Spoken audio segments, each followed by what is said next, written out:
Hello and welcome to the Ghosts and Folklore podcast.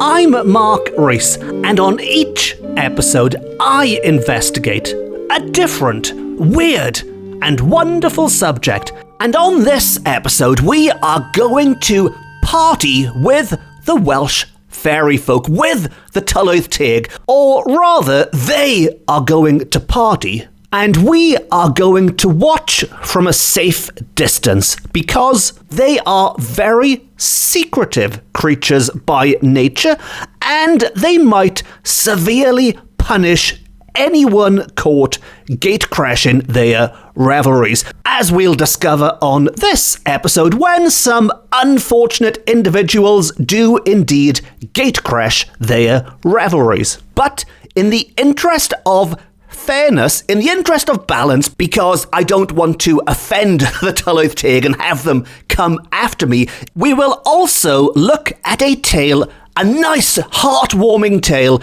in which the tylwyth reward a kind-hearted individual. But for the most part, we'll be looking at the tales where gatecrashers get severely punished, because the stories in which people get tricked and taunted are the fun ones. And the reason I've decided to do this for this episode is because, as you might have noticed, this is episode 50, the big 50, which is one heck of a milestone. So I thought, let's make it a party episode, and nobody parties like the tylwyth. And before we dive into all of those fantastical tales, I would like to just very quickly say, how the heck did we get to episode 50? I can still remember doing episode 1 and having no idea what was going on. And now that we've reached 50 episodes, I've just done the maths quickly. There are now enough episodes out there that you could literally do nothing but listen to me talk rubbish for an entire day, for 24 hours, and you still wouldn't get through every episode. And one more thing very quickly before I get back to the folklore, but very quickly, I just want to give a huge thank you very much. Diolch yn fawr iawn to everyone who has supported this podcast, because I've said it before and I'll say it again. It blows my mind each and every week how many people download or stream or however you consume this podcast, because I had no expectations when I started. I had no idea if anyone would want to listen to me waffling on about obscure old ghost stories and folktales, but clearly there are lots and lots of people around the world who do. So thank you very much, and I hope you enjoy this milestone episode with the tylwyth. And anyway, let's get on with the episode. And to begin at the beginning, our cautionary tale of how you shouldn't disturb the partying tylwyth concerns 3 farmers. 3 men who worked on farms in and around Beddgelert, right up in the north of Wales, in lovely Beddgelert, the village bang in the heart of Snowdonia, and which we last looked at on episode 5, way back on episode 5, 45 episodes ago now, when I explored the legend of Gelert. Gelert the dog, Gelert the heroic hound, which, if you believe the tales, lends his name to the place Beddgelert. Beddgelert means Gelert's grave. And if you would like to know more about that, by all means, please check out episode 5 after this one. But this episode isn't about dogs, it's about partying fairy folk. So let's get back to these 3 farmers who had all been to the fair in Beddgelert, and on the way home they each had strange adventures. They are called strange adventures before they reached home, before they got to the safety of their nice warm beds. It all sounds a little bit fantastical. It all sounds a little bit ominous as well, doesn't it? Strange adventures. Are these good? Are these bad? Well, let us join the first farmer and find out exactly what kind of strange adventures he got up to. And it was as he made his way home from market, through the trees, through the forests, that he came across, no big surprise here, but he came across the tylwyth, the Welsh fairy folk, and they were dancing. The fairies were having a good old dance there in the wilds of Wales, in the wilds of Iechyd. So he decided, as you probably would yourself, to stop and watch for a little while. In fact, it was more than a little while. He ended up watching for hours. And not just watch, because as fantastic as the dancing was, what really captivated him was the music which was so sweet. So the farmer thought, so sweet, it was sweeter than any music he might hear in heaven. Heavenly music as the fairy folk danced away. And as a result, he found himself edging a little bit closer and closer and closer. And he got a little bit too close for comfort to the tylwyth, well, for their comfort at least, because they blew what is described as a dust, some kind of fairy dust, tylwyth dust, into his eyes. It was like having a blast of sand in the face. He closed his eyes, lifted his hands to his eyes to wipe it away, and after doing so, he opened them to find they had all disappeared. And after getting over the disappointment of what he believed, he thought he'd scared them away, the music had stopped, the dancing had stopped. After getting over the disappointment, he just made his way home, and that was the end of that for farmer number one, which, when you think about it, is quite an anticlimactic end to the first tale. I mean, the fairy folk, if you disturb them, it usually goes one way or the other. Usually they punish you in some way for being so nosy. They'll whisk you up into the air and do God knows what to you as punishment. Sometimes it goes the other way. If they know you're a good person, maybe they'll reward you. Maybe they'll just have a bit of fun. Maybe they'll just tease you and have a laugh and a joke for a bit. But with farmer number one, for better or for worse, they just blew dust in his face and disappeared. That was that.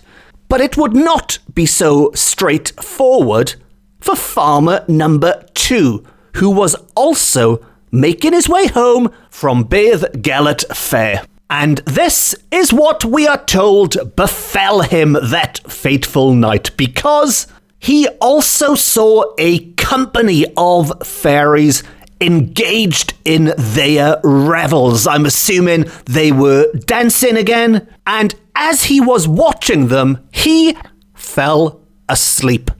Talk about the total opposite reaction to farmer number one. Farmer number one was so amazed by what he saw and what he heard, he crept a little bit too close for comfort.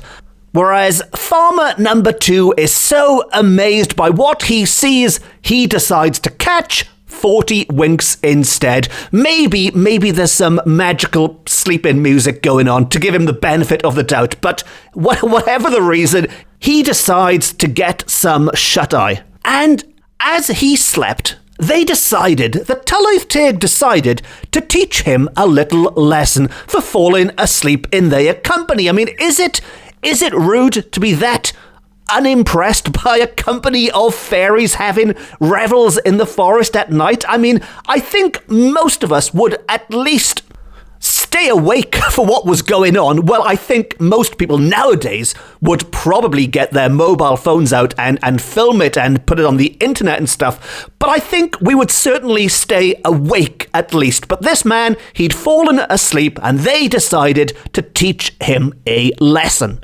So they crept over to him. They crept quietly. They don't want to disturb his sleep. They crept over. They bound him tightly. They bound him so tight there is no way he could move. And then they covered him. They totally concealed him with gossamer. And as a result, he was totally helpless. There is no way he could call out for help, and he couldn't move. He was just, effectively, he had disappeared in plain sight. And I think you can see now what I meant when I said by farmer number one got off very, very lightly indeed when you look at what they were doing to farmer number 2. And as a result of using gossamer, this very fine, silky, cobwebby material with which to conceal this slumbering farmer, by using gossamer, nobody could hear him scream. No one can hear him scream, which would be a totally different tagline for Alien, wouldn't it? In gossamer, no one can hear you scream. And that indeed was the case. He did not return home. He was stuck there. And we're told that his family made a minute search for him, but in vain. However, about the same time the following night, the fairies returned and liberated him. So this was a 24-hour punishment by the sounds of it, not a permanent thing. He wasn't left to die or anything too terrible, but they liberated him, and he shortly woke up after sleeping a whole night and a day. And after awakening, he had no idea where he was, what was going on. He'd forgotten all about Beddgelert Fair, and after awakening, he wandered about on the slopes near the Gorsvar until the cock crowed, signalling a brand new day. And it was then he realised, he came to his senses, he knew exactly where he was. He was just a quarter of a mile from home. So the punishment, a bit worse than the first one. But again, looking on the bright side, you could say it could have been a heck of a lot worse. Yes, he lost a day, but there are tales of people losing 7 years of their lives, if not their entire lives. So in that sense, losing a day, a bit of stumbling around and being covered in gossamer is an inconvenience, but not the end of the world. But let us move on to farmer number 3, who also had a strange adventure. You could say the strangest adventure of all, as he made his way home from Beddgelert Fair. What the heck is going on in Beddgelert Fair where all these people get these strange adventures? But anyway, farmer number 3's strange adventure. And the third farmer, the farmer of Iechyd, and he was going home along the old road over the Gadder. And when he was near the top, he saw a fine, handsome house in which there was a rare merrymaking. There was rare merrymaking going on in the house. So unlike our previous 2 farmers who'd come across little folk dancing away outdoors on the path as they made their way home, for this one they were indoors, inside this handsome little house. And yes, he does decide to go and investigate, just like in all the good horror films when maybe you should just keep on going. He decides to go and investigate. But he knows he's familiar with this route, and he knows there shouldn't be a building where he can now see a building. And as a result, he starts to doubt himself. He starts to think maybe he has taken a wrong turning or something. So his first thoughts are not, there's a mad-looking fairy house over there, let's go and explore. Quite the opposite. He's thinking, maybe I'm lost. There's a perfectly normal-looking house over there, but I know there's people inside because I can hear the merrymaking. Let's head that way. And as a result, he therefore resolved to turn into the house and ask for a night's lodging. Perfectly reasonable thing to do. You have no idea where the heck you are. You've had a long day at the fair. Night is coming on. Go and hang out. Go and spend the night in the party house that he's discovered. And his request to spend the night there was, we are told, readily granted. He was welcomed with open arms into the merrymaking house. Come on in, farmer number 3, and well, they wouldn't have called him farmer number 3. Come on in, farmer, or maybe they just used his name. I don't know what his name was. Maybe he introduced himself. That would be the polite thing to do, wouldn't it? Come on in. But whatever they called him, his request was readily granted. and having entered the merrymaking house, he thought that a wedding feast was being celebrated. A wedding was taking place. Such was the jollity, such was the singing, such was the dancing inside. There was a heck of a lot of merrymaking, so much so it felt like a wedding, which is probably the biggest kind of party that there was at the time. And the scene is described. The house was full of young men and women and children, all disporting as merrily as could be. But there's always a but, isn't there? But presently, the company began to disperse. One by one, they disappeared. And he asked if he might go to bed. I assume he was pretty worn out by now, and he asked if he could go to bed, and he was led into a beautiful bed chamber, where there was a bed of the softest down, covered with bedclothes as white as snow. It all sounds great so far, doesn't it? Idyllic, a little bit too idyllic, maybe. But he's in this wonderful room, in this wonderful house, with these wonderful people, in this wonderful part of the world, and he gets undressed. He went into bed and slept quietly enough until the morning.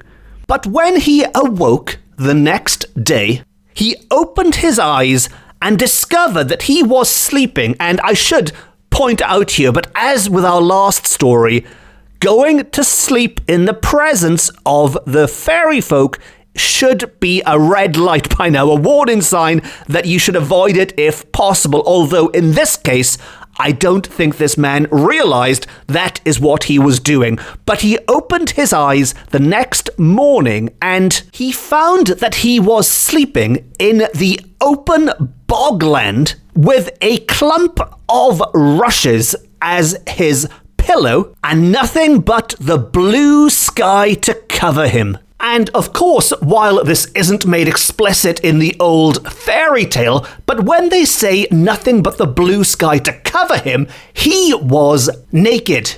He had woken up outdoors without a stitch of clothing to wear, literally with nothing but the blue sky above to cover him. Which must have been quite a surprise for farmer number 3, I expect, when he wakes up to find himself outside in bogland looking up at the sky. But what had happened? Well, it isn't explained entirely. Maybe that's because it is assumed that these old tales, people would automatically know what had happened, or maybe nobody knows what had happened. Was it a figment of his imagination? Had he imagined this house and these people in his fatigued state the night before?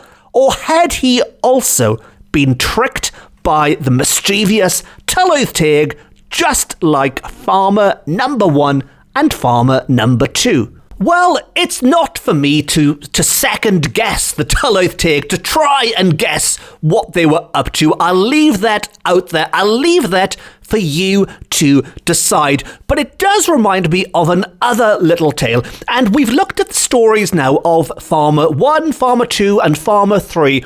Those 3 farmers heading home from Bydd Gelert Fair. But I did say, in the interest of fairness, we should balance this, because those 3 tales have shown the fairy folk playing tricks on people. That was not always the case. And in one last little tale, which was recorded by Wirt Sykes, and I won't go on about Wirt Sykes now, but I've spoken about him on many other episodes. He was an American folklorist who moved to Cardiff in the Victorian age and recorded many wonderful, fantastical Welsh folk tales. And in this particular tale, he tells us of a man who is rewarded in his sleep. As he sleeps, he is rewarded. So unlike these other tales where falling asleep means you are going to be tricked in some way, this is the opposite. And it concerns a man, a shepherd, who dwelt at Cwmdili and who went every summer to live in a cabin by the Green Lake, or Llyn Glas, as Sykes translates it, which sounds a bit weird to me because glass is blue, so maybe it's the Blue Lake. But whatever the colour, he lives in a cabin by this lake, and one morning he awoke in this cabin, and awakening from sleep, he saw what is described as a good-looking damsel. A good-looking damsel dressing an infant close by his side. She had very little in which to wrap the babe, so this kind shepherd threw her an old shirt of his own and bade her place it about the child. She thanked him and departed. Every night thereafter, the shepherd found a piece of silver placed in an old clog in his cabin. Years and years this good luck continued, and Myrig the shepherd became immensely wealthy. He married a lovely girl. He went to the Hafod Llwythog to live. Whatever he undertook prospered. Hence the name Hafod Llwythog, for success and prosperity. And it wasn't just money, because we are told that with the fairies visiting the Hafod nightly, no witch or evil spirit could harm the couple, as Bendith y Mamau, another name for the Welsh fairy folk for the tylwyth teg, was poured down upon the family. Of course, Bendith y Mamau does translate as blessing of the mothers as well. These were pouring down upon the family and all of their descendants, which is a slightly different outcome to our three farmers earlier. They got no such good luck at all, but this kind shepherd who woke up and helped to clothe that innocent freezing baby was forever rewarded, and so were his family, and so were his descendants for a long time to come. And Sykes does wrap up that tale with a bit of an interesting thought, really, as to how these kind of fairy stories developed. And he thinks it could be that this kind of superstition could have been a useful way of covering up roguery. Because what he says is the superstition was useful in silencing inquiry as to ill-gotten gains. And I love that idea. Where did all this money come from? Where are all these gold coins? How have you got so much money? Well, I wake up each day and there they are. I wake up and there are gold coins in my shoes. What can I do? I'm just incredibly lucky, I guess. There is no roguery whatsoever, I promise. But, of course, it did also promote, or does promote, if you still believe in such things, the virtues of hospitality and generosity. And anyone who has seen the film Troll 2, and if you haven't seen Troll 2, go and watch Troll 2. Never mind Troll 1, just Troll 2. But anyone who has seen Troll 2 will know how important hospitality is. But maybe after listening to a tale like this, it might make you be a little bit more aware of how you should treat people less fortunate than you are.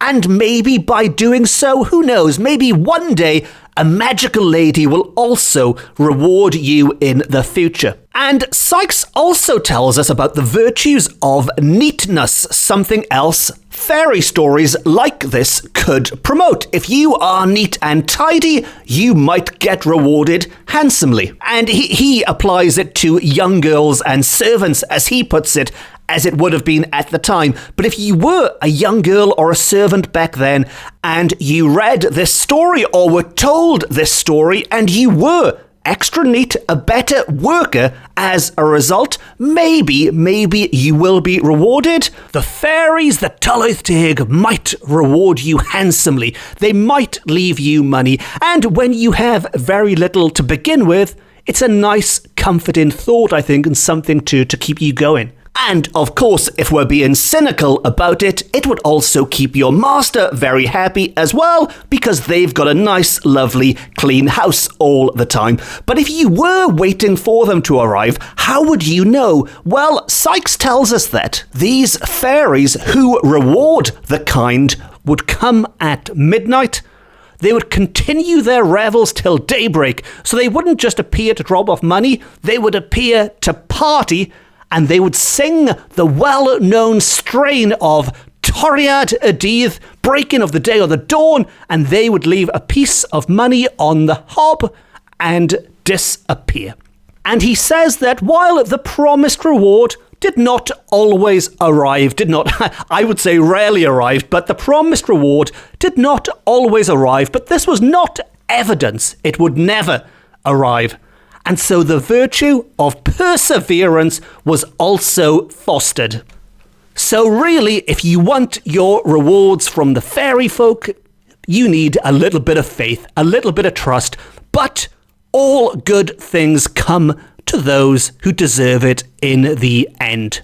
And talking about the end, we appear to be nearing the end of this episode of the 50th episode, and I hope the tylwyth teg all reward you for your fine choice in listening material today and for the last 49 episodes. If you've been with me from the start, or even if not, I hope you get rewarded.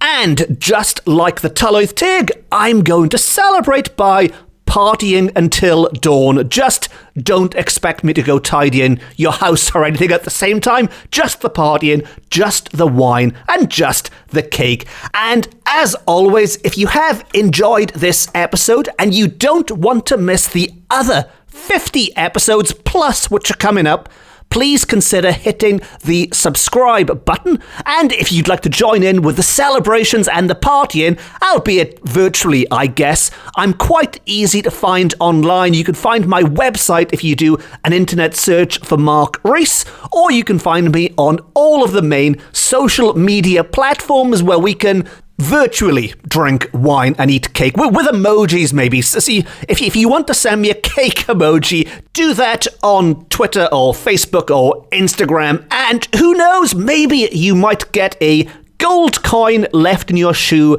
afterwards. But anyway, I'm waffling on, so it just leaves me to say, I've been Mark Rees. This has been my Ghosts and Folklore podcast. It's the best, it's the beautiful, it is the only Ghosts and Folklore podcast beaming to you from Wales to the world.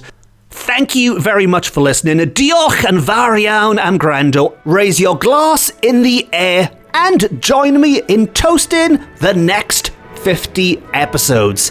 Cheers, iechyd da. Until next time, nos da.